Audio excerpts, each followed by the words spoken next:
Study IQ IAS, अब तैयारी हुई अफोर्डेबल।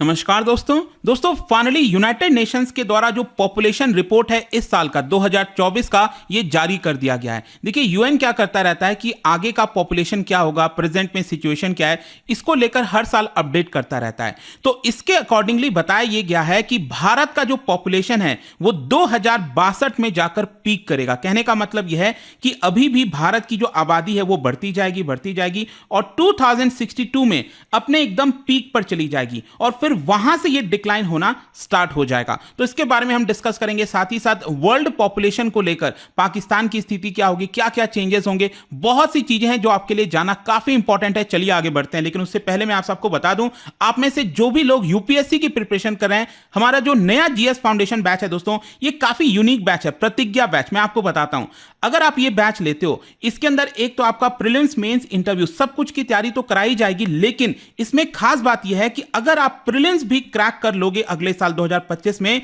तो आपका जो पूरा फीस है वो रिफंड कर दिया जाएगा और साथ ही साथ जो पूरी वैलिडिटी है उसको एक साल और एक्स्ट्रा बढ़ा दी जाएगी। तो आपके पास बहुत अच्छा मौका है। ये वाला जो बैच है दोस्तों, ये मॉर्निंग बैच है और ये 18 जुलाई से स्टार्ट हो रहा है। ज्वाइन करने के लिए हमारे वेबसाइट ऐप पर जाइए या फिर कमेंट सेक्शन में लिंक है और आपको यूज करना है ये कोड अंकित लाइव, ताकि आप मैक्सिमम जो डिस्काउंट है वो ले सकें। और इसके अलावा अगर आप एमसीक्यूज अटेम्प्ट करना चाहते हैं तो मेरे इंस्टा पेज पर जाइए, वहां पर स्टोरीज में जितने भी एमसीक्यूज हैं उसको भी आप अटेम्प्ट कर पाएंगे।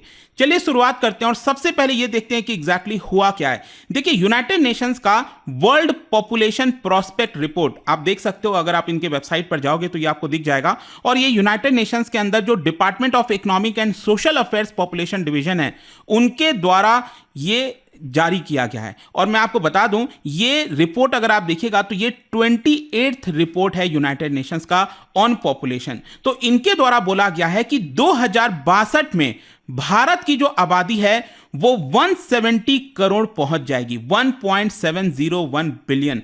और एक तरह से आप कह सकते हैं कि अभी भी आगे आबादी बढ़ेगी और 38 ईयर्स के बाद जो है भारत का आबादी डिक्लाइन होना स्टार्ट हो जाएगा। और अभी आपको पता ही है कि भारत सबसे ज्यादा पॉपुलस कंट्री है, मतलब सबसे ज्यादा आबादी है। हमने पिछले साल ही चाइना को पीछे छोड़ दिया था। खैर यहां पर अगेन आप देख सकते हो, बताया ये गया है डेटा के द्वारा कि जनवरी एंड जुलाई 2062 तक भारत की आबादी बढ़ेगी और अगले साल 2063 में 2063 में पहली बार ऐसा होगा कि भारत की जो आबादी है वो 2,22,000 रेड्यूस होगी, कम होगी और उसके बाद लगातार रेड्यूस होती जाएगी। जैसे कि 2063 में अगेन आप देख सकते हो, 2062 में भारत जो है 2,22,000 पॉपुलेशन ऐड करेगा, लेकिन उसके बाद से 2063 में आप देख सकते हैं पहली बार ऐसा होगा जब भारत की आबादी गिरेगी, डिक्लाइन होगी। कितना? 1,15,000। और फिर उसके अगले साल 2064 में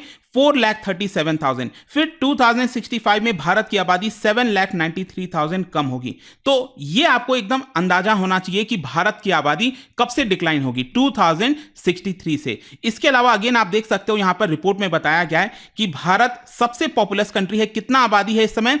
1.45 बिलियन, मतलब 145 करोड़। और दूसरे नंबर पर चाइना है 141 करोड़। अगेन आप देख सकते हैं इसको 2022 में ही हमने टेक ओवर किया था। 2022 में आप देख सकते हो भारत चाइना को पीछे छोड़ते हुए सबसे पॉपुलस कंट्री बन गया था, जैसा कि आप इस मैप के अंदर देख पाएंगे। पहले तो क्या है, काफी यहां पर गैप हुआ करता था। आप अगेन देख सकते हैं कि पॉपुलेशन जो है, चाहे 90s की बात करिए, 2000, यहां पर अच्छा खासा गैप था। लेकिन अचानक से अगेन आप देखोगे तो चाइना की जो पॉपुलेशन है वो एक्चुअली डिक्लाइन होना स्टार्ट कर गई। इसका मेन कारण यही है कि वहां पर जो फर्टिलिटी रेट अगर आप देखेंगे तो 2 के काफी नीचे आ चुका है और लगातार चाइना की जो पॉपुलेशन है वो अब गिरती जा रही है। और इसीलिए चाइना के लिए कंसर्न है कि आखिरकार वो क्या करेगा, क्योंकि लगातार उसकी जो पॉपुलेशन है वो ओल्ड एज होती जाएगी, उनको संभालने के लिए क्या करना पड़ेगा। तो बहुत इश्यूज हैं जिसको लेकर यूएन ने बोला है, मैं आपको आगे बताऊंगा।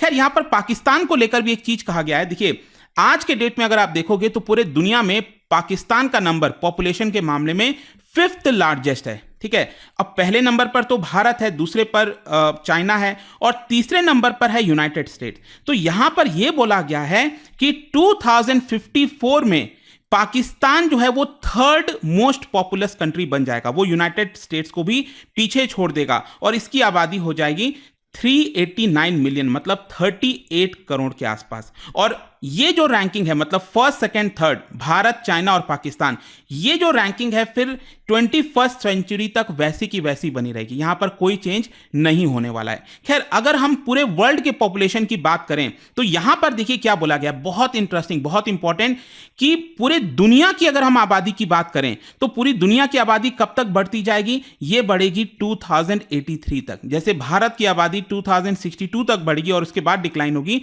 लेकिन पूरे दुनिया का आबादी 2083 तक बढ़ेगी और उसके बाद से डिक्लाइन होना स्टार्ट हो जाएगी।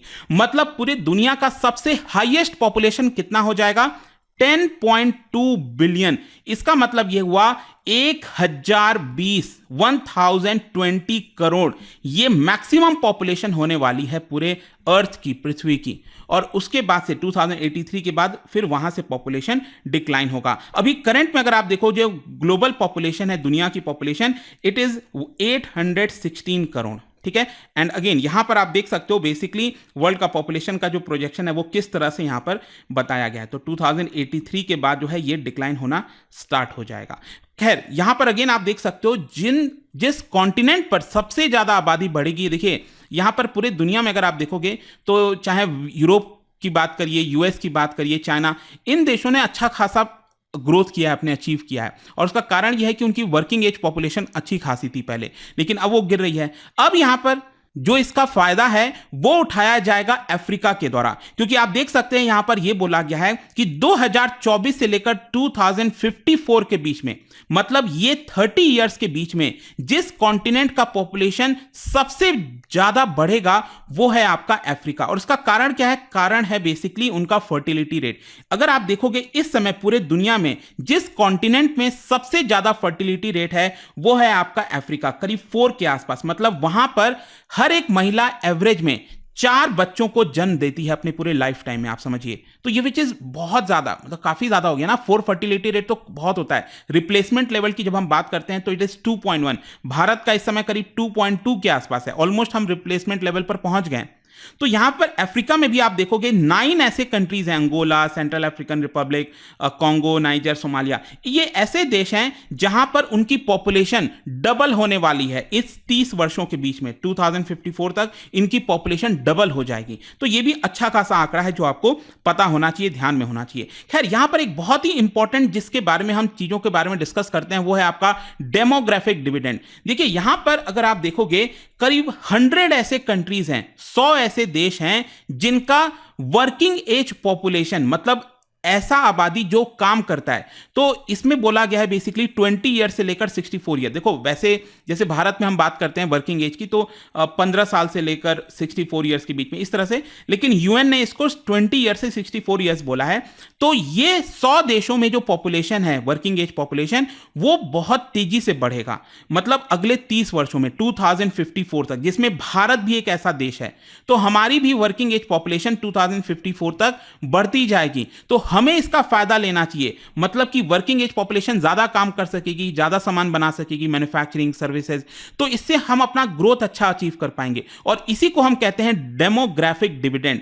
और यहां पर आप देख सकते हो 2080 आते आते अल्टीमेटली क्या होगा कि अब जो वर्किंग एज पॉपुलेशन है वो बूढ़ी होती जाएगी, सीनियर सिटीजन में आ जाएगी। तो यहां पर ये बोला गया है कि 65 इयर्स के अबव जो आबादी होगी 2080 तक, तो वो आपका 18 ईयर्स से कम नीचे वाले जितने लोग हैं उनसे ज्यादा हो जाएगी। तो इसका मतलब क्या हुआ, 2080 के बाद से डेमोग्राफिक डिविडेंड का जो फायदा है वो खत्म होता जाएगा। और ग्लोबल ऑर्गेनाइजेशन मतलब यूएन के द्वारा ये भी बोला गया है कि डेमोग्राफिक डिविडेंड हमें उसका फायदा उठाना चाहिए, उसको कैपिटलाइज करना चाहिए। अगर हम ये कैपिटलाइज नहीं करेंगे तो आगे आने वाले समय में बहुत इश्यूज आने वाले हैं। खैर ये तो बात कर लिए उन देशों की जहां पर वर्किंग एज पॉपुलेशन बढ़ेगी, लेकिन उन देशों का क्या जहां पर एक्चुअल में अभी से वर्किंग एज पॉपुलेशन लगातार कम होता जा रहा है, मतलब वहां पर काम करने वाले व्यक्ति कम हैं और सीनियर सिटीजन्स ज्यादा हैं, बूढ़े व्यक्ति ज्यादा हैं। तो यहां पर उनके लिए क्या, देखो करीब करीब बताया जा रहा है 1/5 ऐसे कंट्रीज हैं जैसे चाइना, इटली,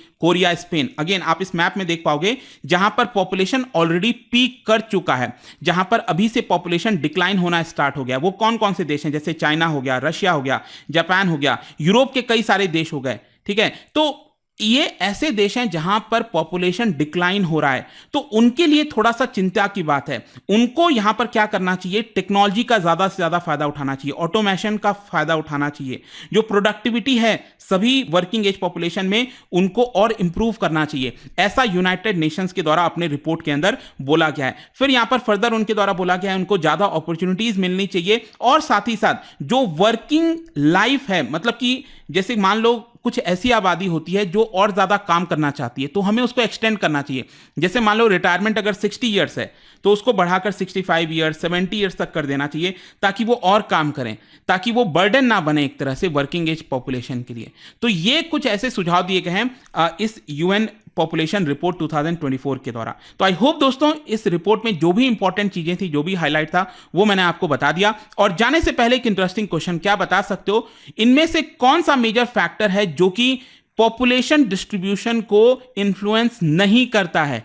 ये आपको बताना है। इसका राइट आंसर आप सबको पता है, मेरे इंस्टाग्राम पर तो मिलेगा ही, वहां पर अगर आप नहीं हो कोई बात नहीं, टेलीग्राम से ले सकते हैं इसका सही उत्तर। और मैं कई सारे जो एमसीक्यूज हैं वो यहां पर स्टोरीज में डालता रहता हूं। अगर आपको पीडीएफ चाहिए तो टेलीग्राम पर आइए, अलग अलग सोशल मीडिया पर आप जुड़ पाओगे। और जैसा मैंने आपको बताया, अगर आप यूपीएससी की तैयारी कर रहे हैं तो ये जो बैच है दोस्तों, डोंट मिस दिस, इसमें आपको बहुत अपॉर्चुनिटीज मिलने वाली हैं। जस्ट बाय क्लियरिंग प्रीलिम्स आपका पूरा जो फीस है वो रिफंड हो जाएगा। You can use this code Ankit live to get maximum discount. And I hope कि वीडियो आपको पसंद आया होगा। मिलता हूं आपसे next time. Till then, thank you very much, see you soon.